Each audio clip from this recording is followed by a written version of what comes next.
Magandang araw mga kaibon, mga kalapatids. Welcome back sa aming channel. For today's video, para sa vlog natin ngayong araw na to, pag-usapan natin ano nga bang mas maganda, yung naka-colony breeding o yung naka-selective breeding, yung naka-cage katulad dito sa likod ko. So pag-usapan natin yun guys after ng intro.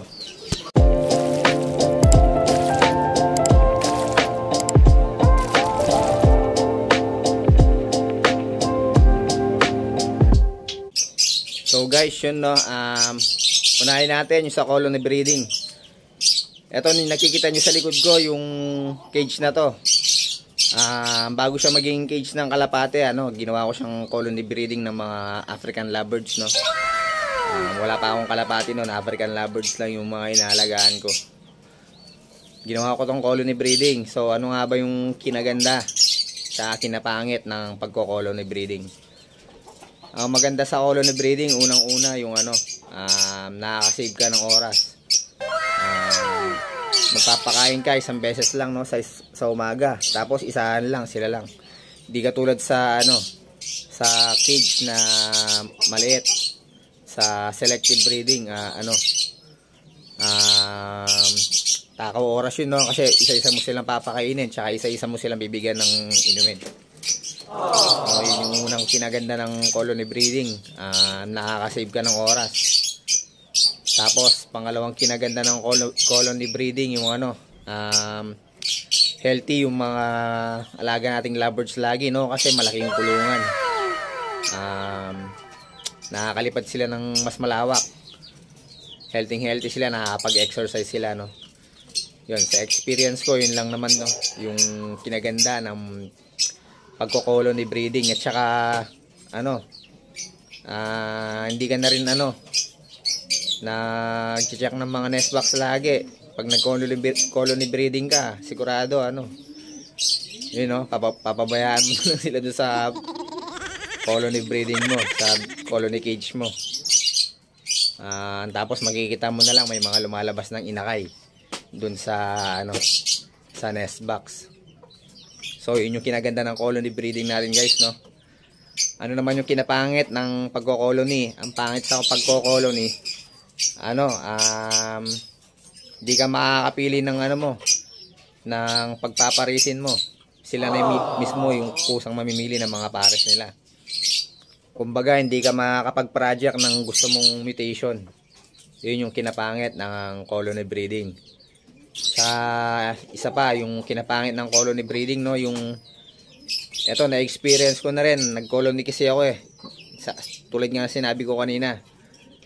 Yung may ka-pair na sila, pero kapag pinagsama-sama mo sila doon sa colony cage, naghahanap sila ng ibang kapares. Yun yung kinapangit ng colony breeding, no. Kahit pinagpares mo na sila sa ibang cage, tapos pag sinama mo sila doon sa colony, talaga naghanap sila ng ibang kapares. Yun, na-experience ko po yun, no. Tapos pangatlong kinapangit ng pagko-colony breeding naman, kuwari nagkaroon sila ng inakay, tapos makikita mo yan, mahuhulog na yung mga inakay nila, no. Nahuhulog sa sa ibaba, hindi na marunong bumalik. Yun, ganun. Yun yung kinapangit ng colony breeding guys. Tapos ano pa ba? Ang pangit din sa colony breeding, yung kapag magkakatabi-tabi yung mga nest box mo, babahayan lahat ng isang na matapang na hen na African lovebird. Yung ibang breeder di makakapasok sa cage na yun, ay sa nest box na yun, no. Yun, kaya pag nag-colony breeding kayo, dapat magkakaiwala yung malayo yung pagitan ng mga nest box. Kasi binabahayan lahat ng kasi territorial yan yung mga hen natin, no. Binabahayan nila bawat butas, kaya dapat magkakaiwala yung mga nest box kapag nag-colony breeding kayo. So yun lang guys, no, sa colony breeding. Lipat naman tayo sa cage breeding. So guys, sa cage breeding naman tayo. Katulad nitong nasa likod ko. Ano nga ba yung kinaganda sa cage breeding, no? Kinaganda ng breeding pag dito ka nag-breed sa mga cage. yung ano, makakapili ka ng mga mutation na gusto mo. Makakapag-project ka ng mga mutation na gusto mo. Kuwari, for example, no, yung mga ano ngayon, usong mutation ngayon, yung mga aqua, ganyan, yellow face. Yun, makakapagpili ka. Kapag sa colony breeding kasi, yun, di ka makakapili, no. Kusa sila nagpapares doon, tapos nagpapalit pa sila ng pares kapag minsan.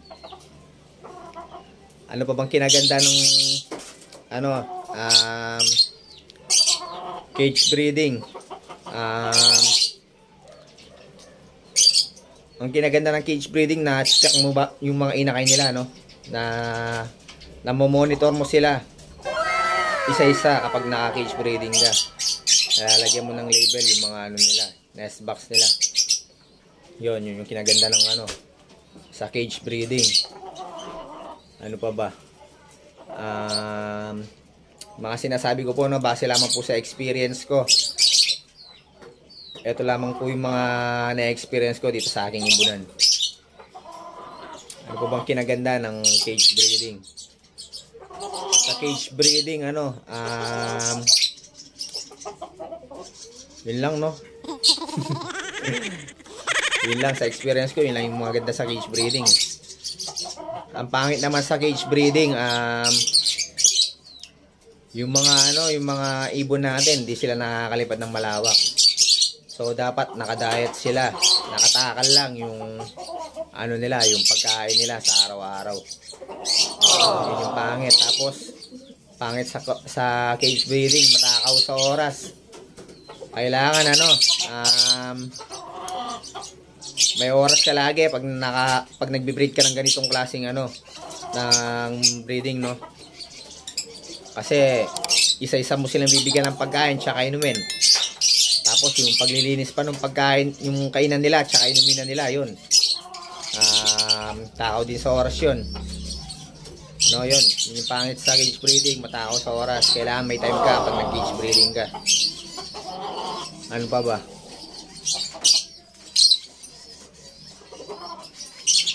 Yun lang naman, no, sa cage breeding, yun lang naman yung kinapangit niya. Kailangan talaga ano, may oras ka. Saka kailangan alam mo yung diet ng ano mo, mga ibon mo, kasi sa cage breeding nagkakasapula diyan sila, no. Diyan sila nagkakasapula sa cage breeding kasi di sila nakakalipad ng malayo, ng malawak. Hindi katulad pag naka-colony, talagang na-exercise sila kasi ano, malawak pag colony. Hindi ka naman pwede mag-colony ng ano, ng maliit lang yung cage mo, kailangan malaki. So yun lang guys, no. Sa experience ko, yun lang naman yung pinagkaiba ng colony at saka ng cage breeding. Sana may natutunan po kayo sa vlog natin ngayong araw na to. Hanggang dito na lang po yung vlog natin. Maraming salamat po mga kaibon, mga kalapatids. Huwag nyo sanang kalimutan mag-subscribe at mag-follow sa aming Facebook page at YouTube channel. Maraming salamat mga kaibon, mga kalapatids. Ingat and God bless.